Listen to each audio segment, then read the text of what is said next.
నిన్న గమ్మన ఇంట్లో ఉన్న మా అమ్మమ్మనైతే బతిమిలాడి డిన్నర్ డేట్‌కైతే తీసుకెళ్ళాను. అంతా అయ్యాక లాస్ట్‌లో ఇదన్నమాట మా అమ్మమ్మ రియాక్షన్. ఇట్టాడిదేదో అవుద్దని అన్ని సార్లు అడిగారు. ఎక్కడికెళ్తున్నాం? ఎక్కడికెళ్తున్నాం అని.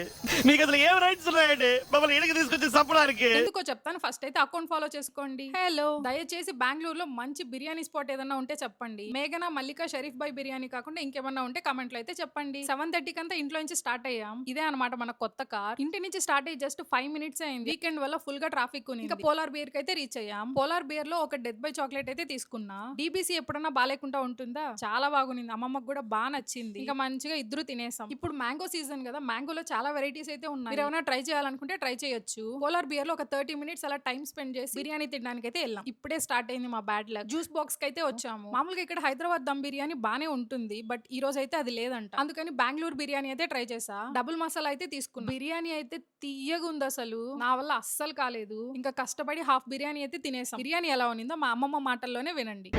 బిర్యానీ ఎట్లుంది?